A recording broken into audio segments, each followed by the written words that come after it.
मित्रांनो, सध्याची पिढी आणि सध्याची ही मुलं 302चं स्टेटस ठेवत असतात.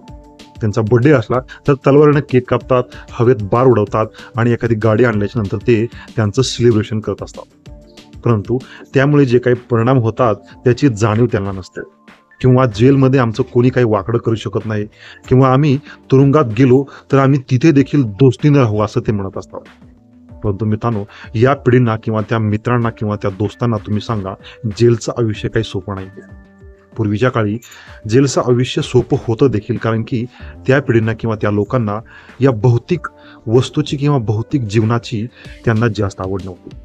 सध्याची पिढी जी मोबाईलशिवाय एकही मिनिट राहू शकत नाही, गाडी, आयशो आरामाचं जीवन याच्याशिवाय ते 2 मिनिट जगू शकत नाही, ही पिढी आता जेलमध्ये कशा पद्धतीने राहील?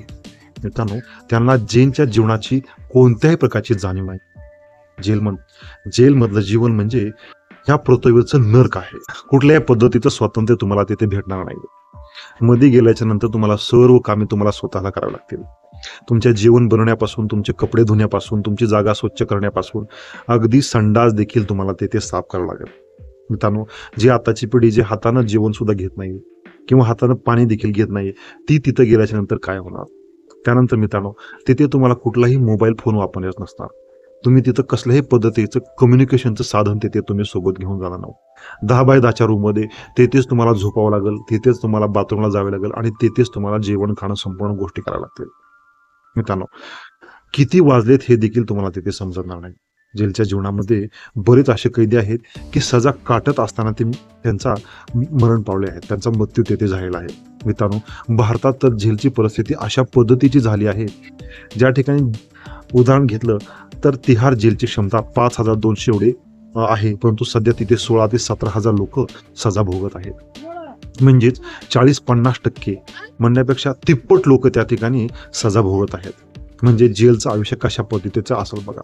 मित्रांनो, त्या ठिकाणी तुम्हाला आरोग्याचा सर्वात मोठा प्रश्न आहे. त्या ठिकाणी पूर्ण घाण, मच्छर, चिलटं देखील त्या ठिकाणी असतात. त्यामुळे मित्रांनो, हे काही जेलचं आयुष्य आहे ते आपलं जे काही बाहेरचं आयुष्य आहे याच्यापेक्षा पूर्णपणे वेगळ्या पद्धतीचं आयुष्य असतं. जेलमध्ये गुन्हेगारी तर खूप मोठ्या प्रमाणात आहे. तिथे तुमचा एक डॉन असतो, त्या गँगमध्येच तुम्हाला राहावं लागेल आणि तुम्ही त्यांचं नाही ऐकलं तर तिथे तुमच्यावर अत्याचार देखील होऊ शकतो. मित्रांनो, हे जे जीवन आहे आपलं बाहेरचं, जे सामान्य जीवन आपण जगतो, याच्यापेक्षा 360 डिग्री चेंज जीवन हे जेलमधलं आहे. तिथे तुम्हाला कुणालाही भेटता येणार नाही. तुमच्या जवळच्या स्वकीयांना तुम्हाला भेटावं लागलं तर तुम्हाला एक फॉर्म भरावा लागेल किंवा ऑनलाईन तुम्हाला अर्ज करावा लागेल आणि त्यानंतर काही वेळापुरतंच तुम्हाला तुमच्या स्वकीयांना भेटता येईल. ते महिन्यातून 1-2दा अशी परिस्थिती त्या ठिकाणी असेल. त्यानंतर मित्रांनो, बाहेरून पैसे तुम्हाला देऊ शकतात, पण ते पैसे तुम्हाला तिथे मिळणार नाहीत. कुपनच्या स्वरूपामध्ये तुम्हाला ते पैसे मिळतात आणि ते पैसे तुम्ही वापरू शकता.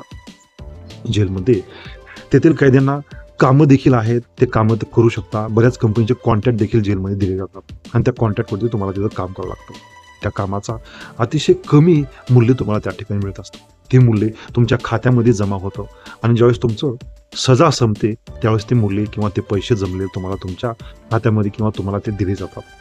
मित्रांनो, जेलचा सर्व जो काही खर्च आहे किंवा कैद्यावरती जो होणारा खर्च आहे, हा खर्च राज्य सरकार करत असतं. राज्य सरकार प्रत्येक व्यक्तीला 52 रुपये प्रतिदिन एवढा खर्च करत असतं. त्यामुळे विचार करा मित्रांनो, 52 रुपयामध्येच तुम्हाला अकोमोडेशन म्हणजे राहण्याची सोय, तुम्हाला जेवणाची सोय, तुमचं आरोग्य, स्वच्छता, साबण या सर्व गोष्टी फक्त 52 रुपयामध्ये प्रति व्यक्ती ही राज्य सरकार करत असतात. त्यामुळे विचार करा, तेवढ्या रुपयामध्ये तुमची कशी काय सोय होत असेल. या भौतिक जीवनामध्ये तुम्ही सर्व वस्तू वापरता, मोबाईल वापरता, गाडी वापरता, घर स्वच्छ सुंदर आहे तुमचं, मित्रांमध्ये वापरता, कम्युनिकेशन, ज्यावेळेस कोणाला तुम्हाला बोलायची इच्छा त्यावेळेस तुम्ही बोलू शकता. परंतु जेलमधले या कुठल्याही प्रकारची भौतिक सुविधा तुम्हाला तिथे उपलब्ध होणार नाही. काळ्या कोठडीमध्ये तुम्हाला तुमचं आयुष्य जगावं लागतं. त्यामुळे सध्या जी काही परिस्थिती आहे त्यामुळे तुम्ही तुमच्या रागावर कंट्रोल करा. तुम्ही सौजन्यानं आणि नैतिकतेने जगण्यास शिका. जरी कुठे एखाद्या वादाचा प्रश्न उपस्थित झाला असेल तरी त्याला सामोपचारानं समोर जा आणि कुठल्याही गुन्ह्यामध्ये पडण्याच्या अगोदर विचार. धन्यवाद.